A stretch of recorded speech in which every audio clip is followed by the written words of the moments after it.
And a very, very pleasant good day to you, ladies and gentlemen. Welcome to the Behind the Velvet Rope Show. My name is Ernie Sloan, and the show comes to you through the courtesies of Selkirk Communications. I have a very interesting guest today, Mr. John Platero, a gentleman who can't keep a steady job. He's been with Associated Press International for only 35 years, am I right? 35. I lost count after 30. He wears a number of hats. I would say, correct me if I'm wrong, you're a reporter, you're a journalist, you are a war correspondent? Yeah. Where have you been as a war correspondent? You covered revolutions. Well, I covered Latin America for a number of years, and for 4 years in particular I was based out of Mexico and covered what we call the Banana Republic, Central America and Panama. And then when a big story occurs, we would go to help out in another country like Argentina or Colombia or Brazil or wherever they need you. Isn't that a rather dangerous job at times? Well, it's dangerous if you put yourself in danger.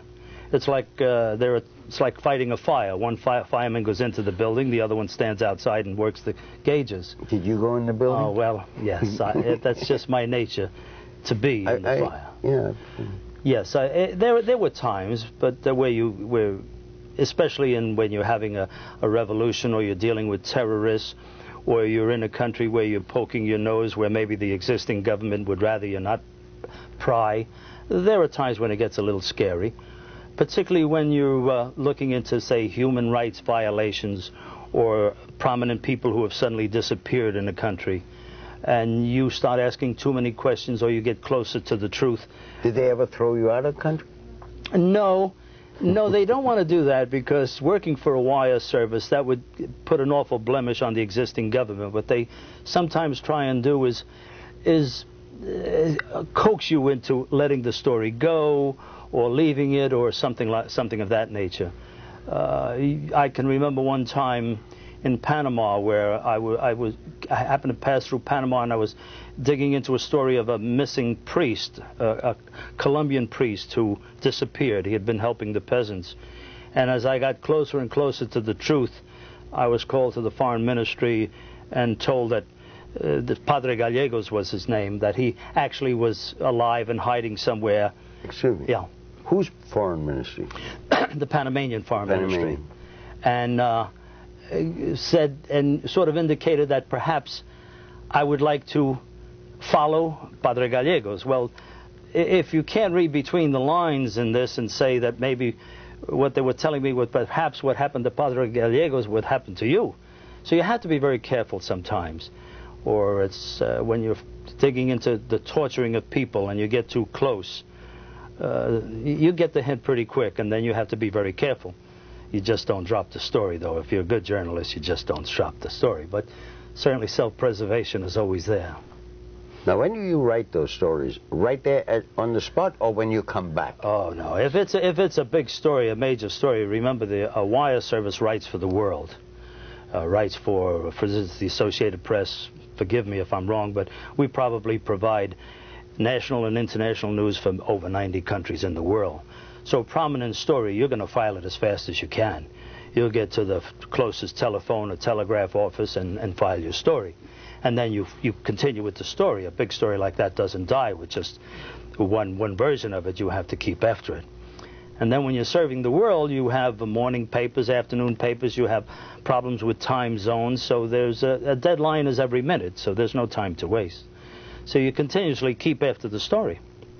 There's just no end to it until the story is over or the interest is over or whatever. But you keep at it, you don't stop. Now, you started something, I don't know when, you started to write scripts, television scripts. Yeah. You and I are writers. Right. However, we are different writers. I've seen your television script. Yeah. I can't do it. I cannot write a script. And you've seen my manuscripts, Oh, yeah. and you said, you can't do that. Well, I admire your style of writing, but it certainly isn't my style, because I'm a newsman, and I write for basically newspapers, radio and televisions around the world. And we don't have the luxury of writing like a magazine article of 20,000 words. The news hole in newspapers, the hole to put actual news in nowadays is getting smaller and smaller for many reasons. And so you have to write things quite tight. I often say that I could probably wrap up World War II in 2,000 words. I don't think I could, but I certainly rarely write a story that's over maybe 700 words. I don't much care what it is. I can boil it down to 700 words. In writing a novel, the type of writing you do, you can take a page and show your expertise and make a flower so colorful and take 2 pages to describe it. I can't. Okay. I have a problem with that. I believe you've heard the tape that that a friend of mine made in my house. Right. The tape lasted 15 minutes. Right. If you were to write a novel about this specific story, how many pages would you... Well, I've written one novel, and I'll probably never try and write another. I guess I could stretch it out. It would be a real chore, but I could get 200 pages. Do you know how many pages I completed? No. 788. Oh, Lord. No, I couldn't do that. I just couldn't do that. That's why I like, I'm into writing scripts for movies now. A movie nowadays is 2 hours. That's 120 minutes. So the ideal format is a page a minute. So you're going to do a whole movie or a whole television pilot, let's say a 2-hour pilot, in 120 pages. And in the first 10 pages, you must establish the characters, the plot, and the subplot. So that's my style of writing. You know, if I can't get you in the first couple paragraphs, I feel I'm going to lose you. It's different than your type of writing. Your writing grabs them and hangs on to them forever, but mine and journalistic writing, if you don't hold the reader in that first paragraph, that reader's not going to read the second. And if the second isn't interesting, that person's not going to read the third. So each sentence and each paragraph has to have a lot of fact and meat, as we call it, to hold the reader. Where you can do it with colorful adjectives and adverbs and everything, I have to do it with punch. Well, you see, what I like to do, and as you know, I'm teaching creative writing at the Florida International University and at Hollywood High. You do a fine job there. I've been there for you, a couple of your classes. And I tell my students to use their typewriter in lieu of a camera which has colored film in there. In other words, write in color instead of black and white. Tell the reader, put the reader into the story. Mm-hmm. Let the reader live the story. But in order to do that, the writer, you, I, when we sit down, we have to actually put ourselves into the story that we're writing. We have to hate our characters if they're hateful characters. No. Otherwise they don't come out that way. We have to love or despise each character. Well, that's very different from a journalist and a wire service. You have to stick to facts. I'm a recorder of history, so there's no room in what I write for me to openly or hopefully not even subtly voice my opinions. For instance, very often in the television media you'll hear about a murder, this grisly murder or a brutal murder or a senseless murder. Well, I would counter that and say that that's an editorial word, because on the opposite side of the thing, did you ever see a nice murder? I mean, why is this one a grisly or a senseless one? Are there some murders that are other? Naturally, there are not. So, as a journalist, I would just say so and so was murdered today. I don't have to go with the adjectives to impress you as to have an opinion. Well, you stick to the 5 W's. Oh, very much so. When, where, what, and why. And then it's a story that has opposing sides. To be fair, I have to give both sides an opportunity to speak about the subject. Otherwise, it's not a balanced story. My feeling is that when I write a story, say I'm in El Salvador, and it's a major story, a housewife in Athens, Greece may read that story in brief in her international news section of a paper. Well, that woman may never get to El Salvador or Central America, but she's going to form opinions on what she reads. And it wouldn't be fair for me to foist my opinions of what I'm covering on her. I would just report what I've seen or what I've heard or what officials tell me and let the reader make the decision. So that's why I can write tighter than perhaps you, because you, as you say, you hate your characters, you love your characters. Yeah. I have been with people who I guess if I took the time to think about it, I wouldn't like them either. I've covered executions, I've been in prisons, I've covered crime, politics, and I guess if you stop and think about it, I could establish an opinion, but I try very hard not to, and I just don't. In that way, I don't form an opinion about the person. I let the reader do that, but I will involve myself in other ways. In other words, if I go into a strange country, instead of going to the U.S. Embassy or just the Foreign Ministry or the palace, I like to go to the streets and meet with the people and not stay in the local Hilton or whatever. I like to go where the people of that nation stay, and speak with people who don't speak my language, who are not Americans who have moved there. Because I find that Americans who move in other countries, they're still American. They're still American, and they're going to give you an American point of view. But if I'm reporting on Uruguay, I want to give you what's happening in Uruguay, not what an American says is happening there. That's the difference. You went, were you in, what's that little country across the bay? Cuba? Cuba. Yes, well, I've been there several times. Of course, you go to Cuba when I guess Fidel Castro says they can come in, because we don't have relations with Cuba. And there are times when he has allowed us to go in there. I was fortunate. I went in there the first time, I think the first time Americans were allowed in there, with then Senator McGovern and Senator Aberesk from the Dakotas. And I went in there for the so-called basketball diplomacy. That's when they went in with a basketball team made of North and South Dakota athletes. Yeah. And we played against the national team. And then another time I went in there, and I was one of a small group, the first group ever allowed into Combinado del Este, which is the political prison in Cuba. And I've been to one of Castro's homes. And I've interviewed him. You've met the man? Oh, yes, yes. You've interviewed? Yes. How well does he speak English? He speaks English much better than he believes. I've seen him where his translator is translating to English and he corrects his translator. He doesn't like to speak English because he feels he doesn't speak it well, but he certainly understands you. He certainly does. And he has a great love for baseball. And he follows the major league standings quite religiously. But, of course, he always feels that his national team could beat any team in the U.S. of A. What must be very, very difficult for you is, this is my opinion, my point of view, is to write a story without letting your feelings interfere. Well, that touches on a basic journalistic question. Can we ever truly be objectionable?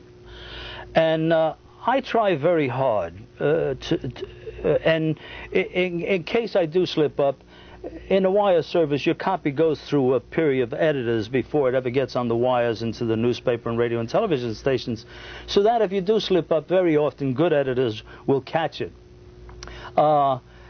Sometimes, even in trying to describe people, you can put words in that will affect a person's point of view. For instance, I use this as an example often, and maybe it's not a fair one.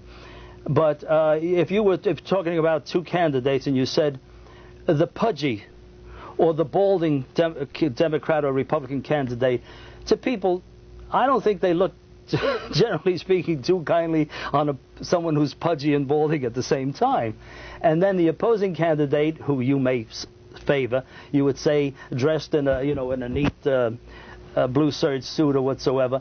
There's a contrast there, and here the reporter may be just describing what he sees, but in essence he's giving a point of view or using words that has nothing to do with the political campaign going on.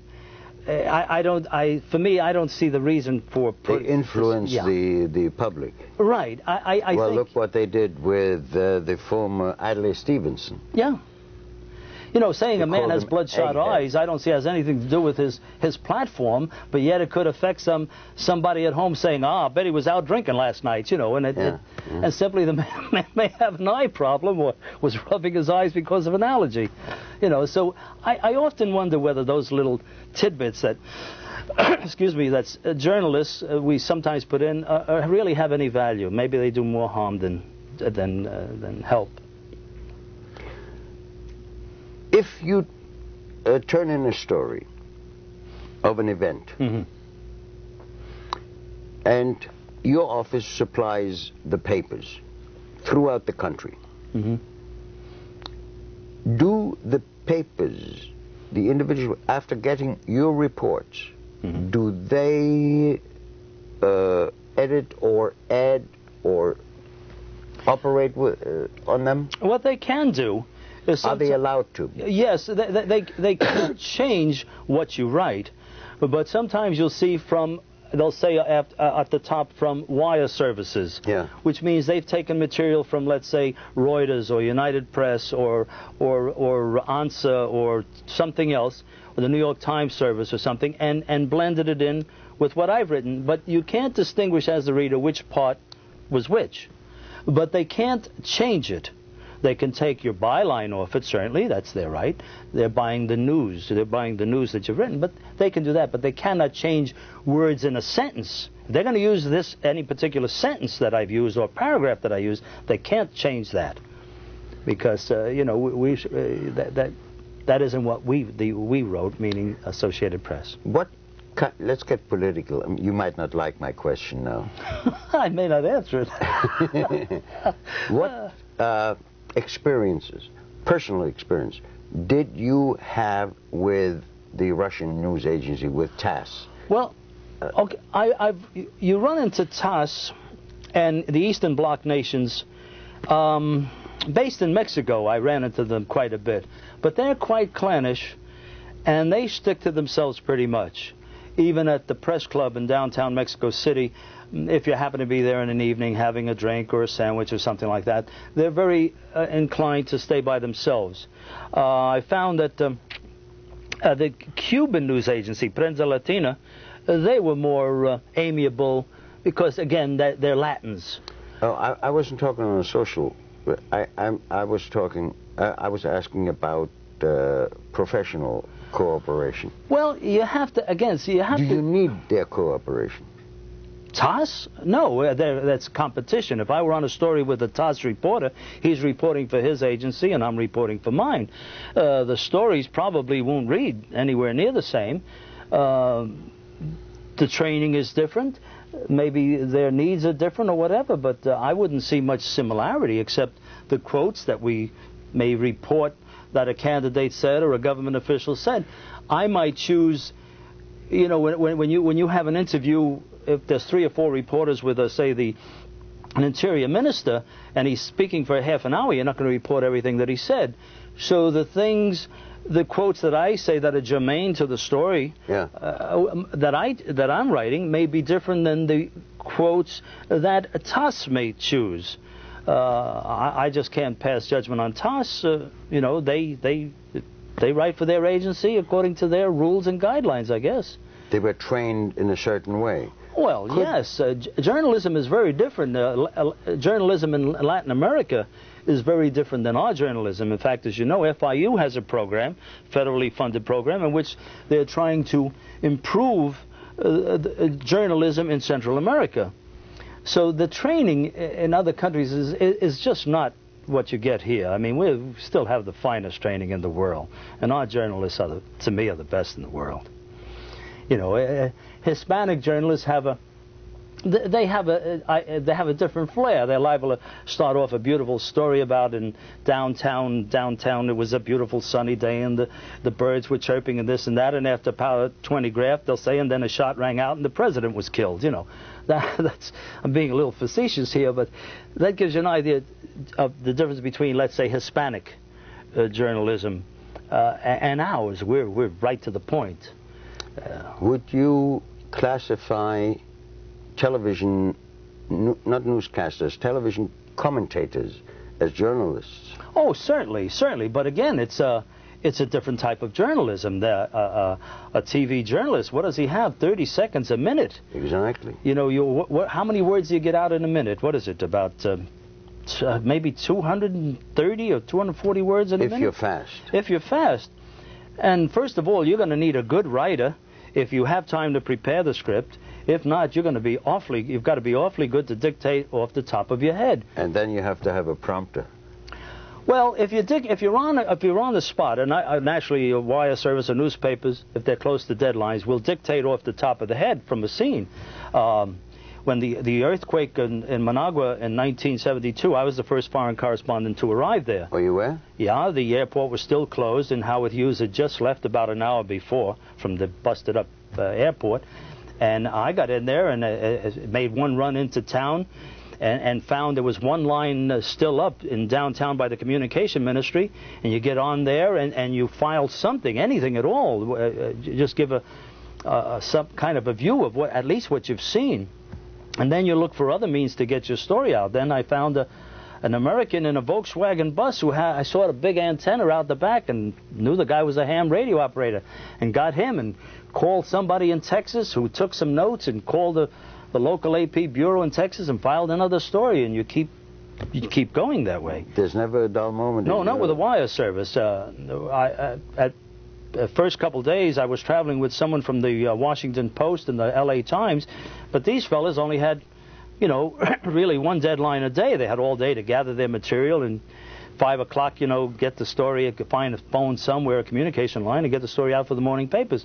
Whereas me, the world wanted to know what was happening minute after minute. So you get into a sort of a catch-22, because how can you give something new unless you go back in? And if you go back in, you're not on the telephone or a communication line.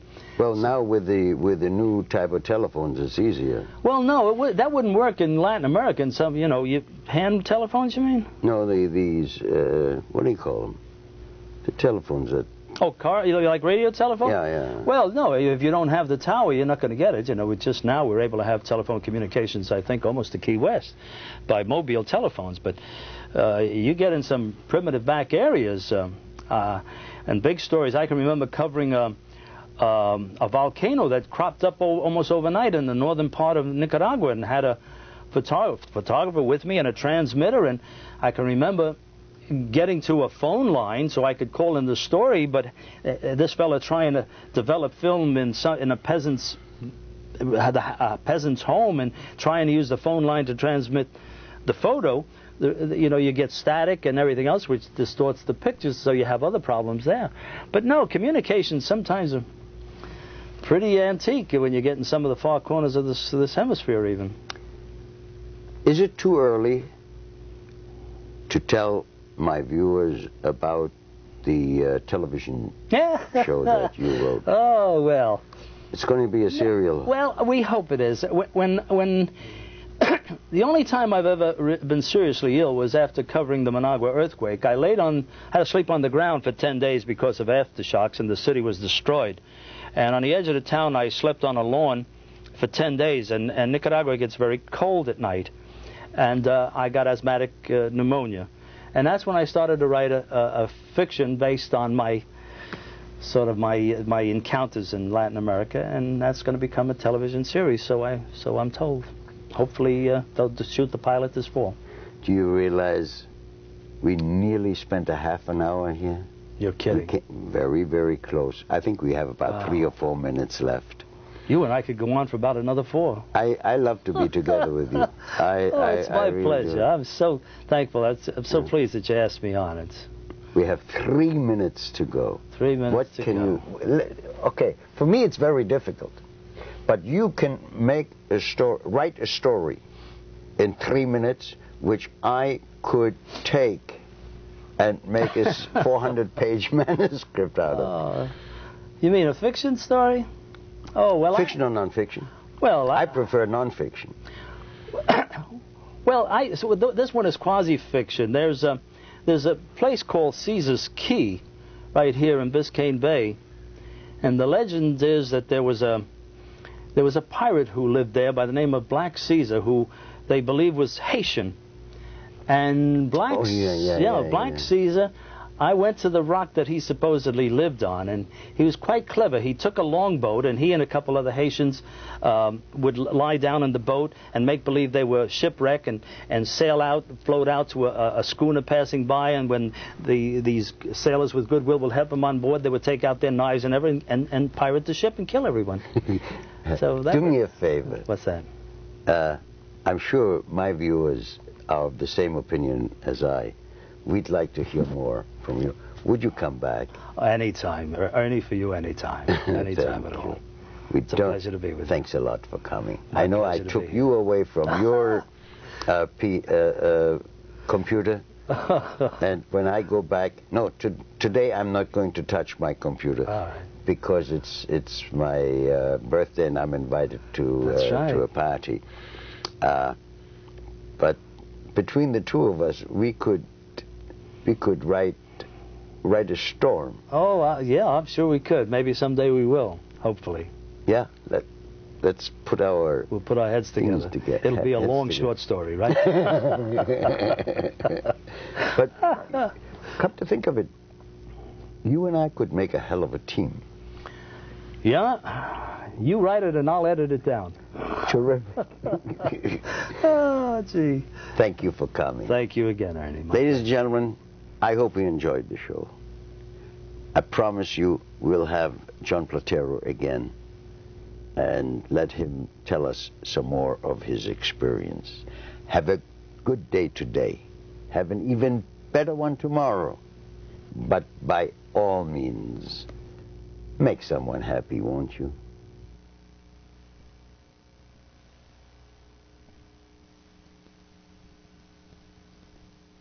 We just took our pets, plants, and ourselves out, and Vicane leaves no residue, so we didn't have to worry about washing the dishes when we returned. Vicane, huh? Maybe I should have my house checked for drywood termites. Yeah, inspection is usually free. Call your licensed pest control operator. Ask him about Vicane. Call your local Orkin office. Coast 97 is WFLC. Miami, Fort Lauderdale, and the Palm Beaches. Well, you know, it'll never happen to me is what I thought, but it never even occurred to me that I should have a security system until I was planning a vacation. But then it was like, well, the house will be totally empty for over a week. I'll never forget that night when I heard something in the other room and realized someone had broken in. Why hadn't I gotten a security system? Well, I always thought I lived in good, safe neighborhoods, and I never lived alone before. So when I found out that Westinghouse only charges $95 to install their system, I said, yeah, how soon can you be here? So I called Westinghouse Security Systems, and they only charged $95 to install 3 door or window sensors.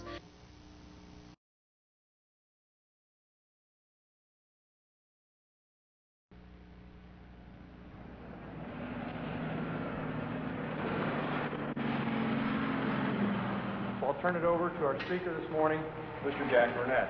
Jack? Thank you. Thank you.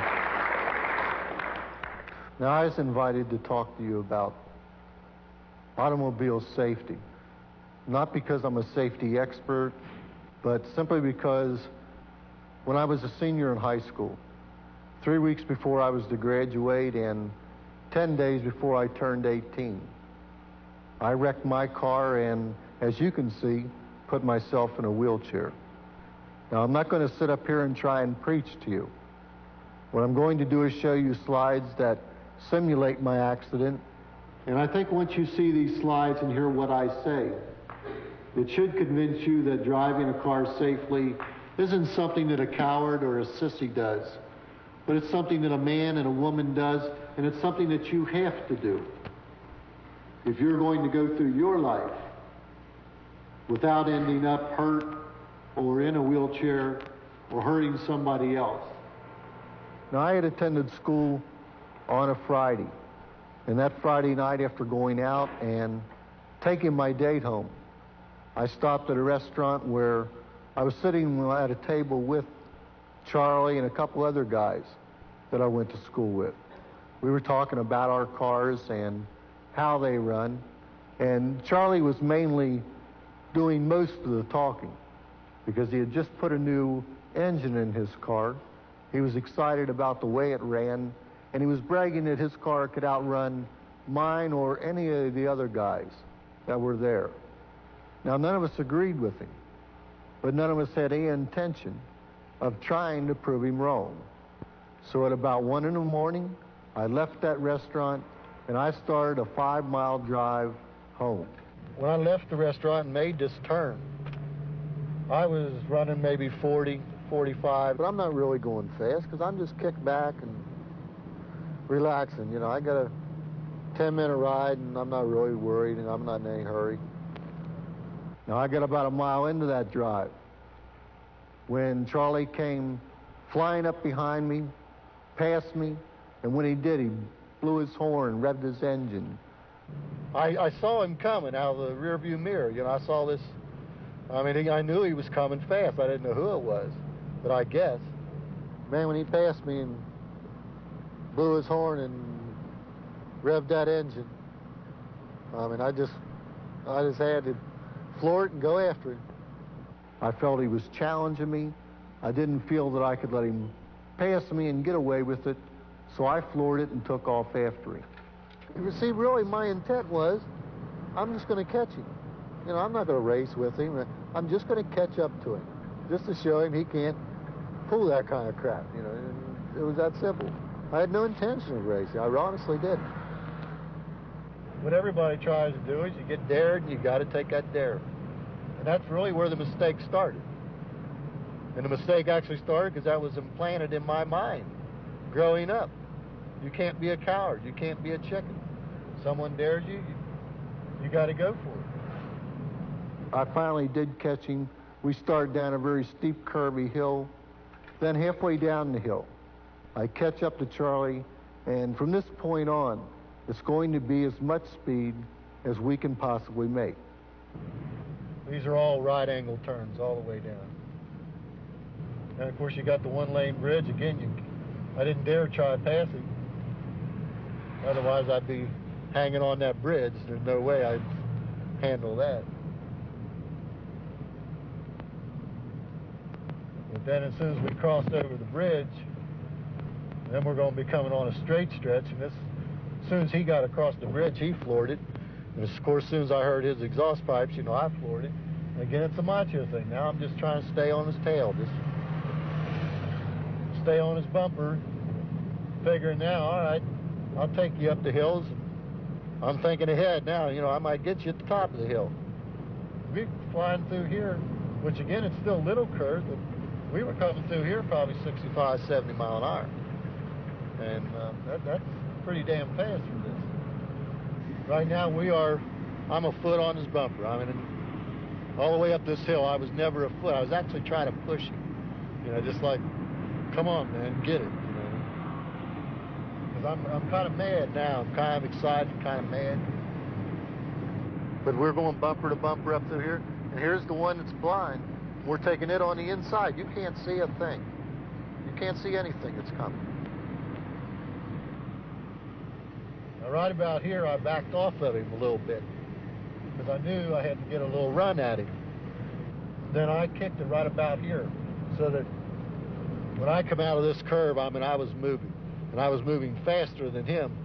And right away, the first thing I did was go alongside of him. It was crazy. I don't know how fast we were doing. Like I said, I think about 90. And I just inched ahead of him little bit by little bit. We're just racing alongside one another.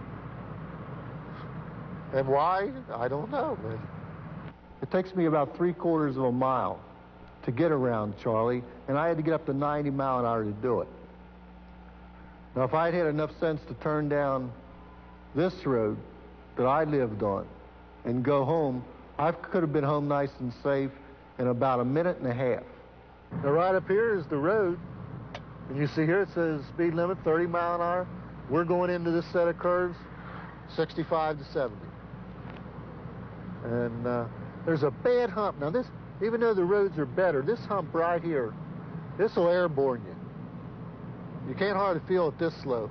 But if you're going, yeah, right there, you do that at 60, 70 mile an hour, and you better know it's coming, like I did, and like Charlie knew, or you're going to end up in those trees out there. After another mile, when he still hasn't caught me, I stop at an intersection and wait on him. And when he pulls alongside, I start kidding him about my car being the fastest.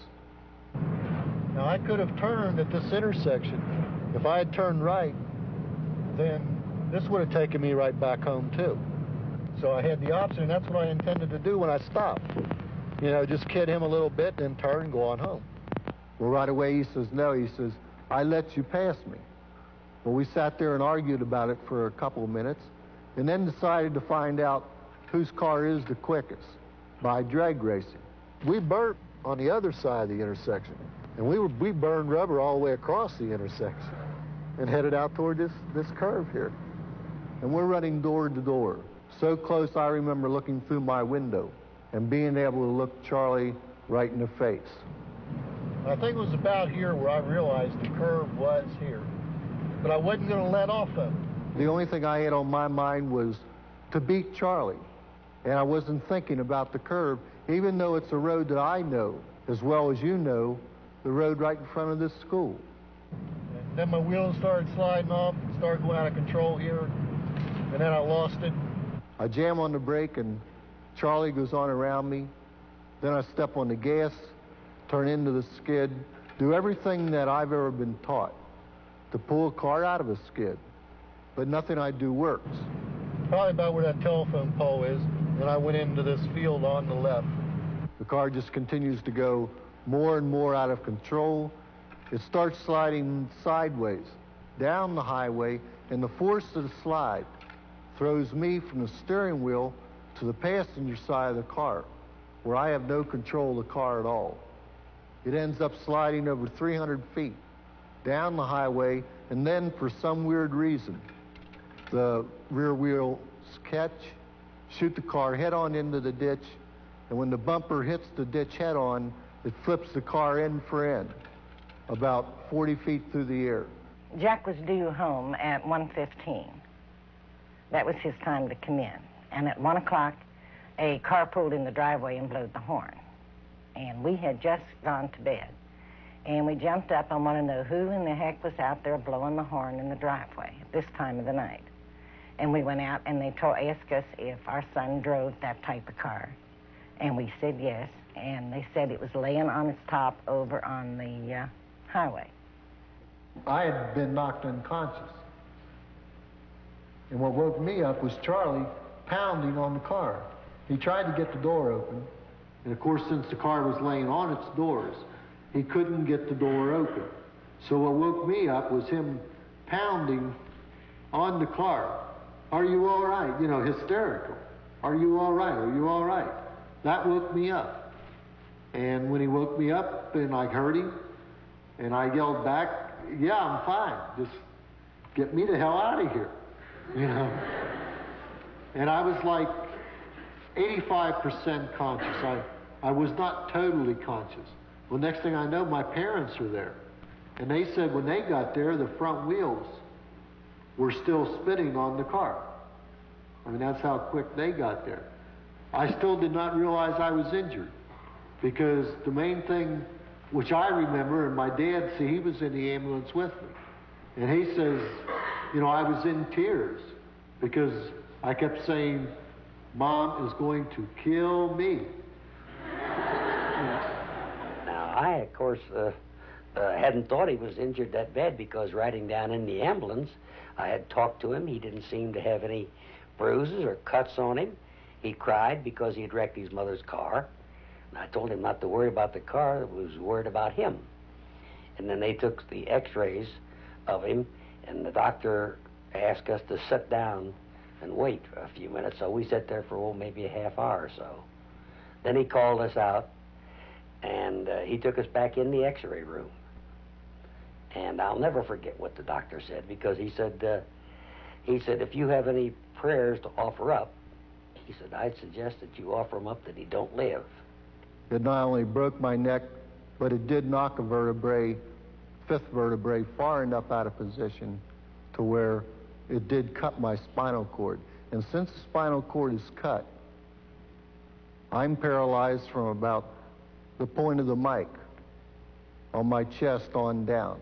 And when I say paralyzed, I mean that I have no feeling at all. You could put a hot branding iron on my stomach, you could set my hands on fire, and even though I'd be able to watch the skin burn, I wouldn't be able to feel it. As you can see, I can't use my hands, I can't move my fingers, I can't even raise the wrist up and down. I've lost my legs, all the stuff that you take for granted and that I took for granted, just in a matter of 5 minutes, because Charlie and I wanted to have 5 minutes of a thrill and prove ourselves a big man through the use of a car. It took away everything I had, except my brain. The doctor went downstairs after putting me in bed and putting me in traction. And he told my parents, a couple of my older brothers, and Charlie, that I would not live to see daylight. And if I did live, I wouldn't live another 24 hours. That only maybe one person in 500 that has the injury that I have lives through it. He's probably the most competitive person that I know of. Nothing ever shook his confidence. He was very confident that he could be the best at anything he did. That was before his accident happened. And I think maybe he may have fell back on some of that. My friends, when they came in to help me out, instead of me being grateful, since I felt sorry for myself and ashamed, I chased them off. I told them, get the hell out of here. I wanted to die. And for a year I lived doing everything I could to die. But he came so far from down in the dumps, at as low as you could get, to where he didn't really care if he lived, he'd rather die, on up to where he has got this program with the helping other people, and it's been magnificent. I had a letter from a girl in Portsmouth, Ohio. You know, in the school, I had told her when she came up later, she said, my boyfriend drinks, what do I do? I said, your boyfriend drinks, tell him quit drinking, or I'm not going out with you. And so in spite, he took out another girl. And that weekend that he took out another girl, they were both killed. She said, thank you very, very much, I'm alive today. The only people I was not able to get rid of was my family. I've got 7 brothers and sisters, and with them and my parents, they have stuck by me all the time. There wasn't anything I could say that could get rid of them. In fact, even when they wanted to put me in a home, when I came out of the hospital, and the doctor said he'd be better off if he was in a home, my parents said, no, we will take care of him. Did you ever resent having to sacrifice part of your own needs, for somebody else? No, I didn't. No, I don't believe she did. She has done more for Jack than anybody that I could think of. I may have resented a little bit because of the other children. I felt the other children were just a little bit put in the background, and they were small, and they really shouldn't have been, but we had to do what we had to do, and that's all there was to it. I was living as you are now, walking around, playing basketball, football, attending classes, high school. And then suddenly I had to restructure my life completely to a wheelchair, to having people feed me, to now today I write with a pen in my teeth, I type with a stick in my teeth, or my wheelchair has to be pushed. I can't do it myself. Quite a load was put on us kids who were still at home, and that was we had to take care of him for the most part. As soon as we got off from school, we had to come home and take care of him because my folks worked. And trying to shift the schedule around, someone was there to take care of him all the time. So we did pick up a bit of the burden, Well, I was 6'2", 170 when the accident happened. And inside of about a month and a half to 2 months, I went from 170 down to about 130, 135. And being big bone and laying on my side, eventually I got sores on my hip bones, and they eventually got to be the size of baseballs. Gangrene got into the bone, and then the legs had to be amputated. Another question. How did you take it when they told you your legs were amputated? Very strange, because this was at a point when I really didn't care. I still didn't care if I lived or died. Now what they did is they came to me and they said, in order to save your life, the only way we can save your life is to amputate the legs. And when they told me, I said, I don't care. You know, take my legs off. Because the doctor said, we won't take them off with your parents' permission. We want it from you. If, you know, it's all totally up to you. And I said, go ahead and do it. But don't do it until after Christmas and New Year's, because I want one more Christmas and New Year's with my family. They also said the odds of me coming out of this surgery, since I was so weak and had lost so much weight, was 20 to 1 against surviving surgery. So they said, you probably won't live anyway. And I said, great. If I'm going to die in the operating room, fantastic. Do it. First of the year. So when they told me that my legs had to be amputated, I really didn't care. Another question.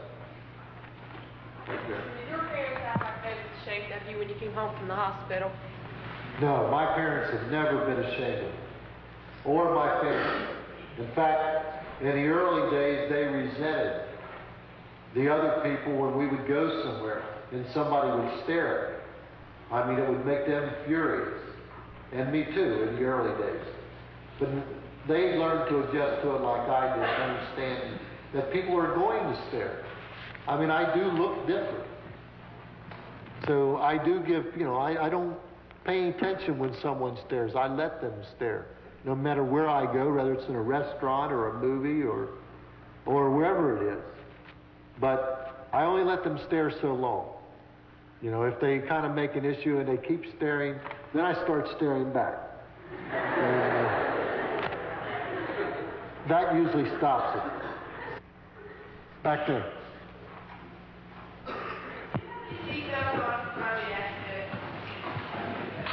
No, I was not wearing the seatbelts. Now they tell me if I had been wearing the seatbelts, I would have had a 95% chance of walking away from the accident. Mainly because a seatbelt would have kept me behind the steering wheel. With my hands being held on the steering wheel, they say the car would not have flipped. So therefore, I most likely would be walking around today. I may have broken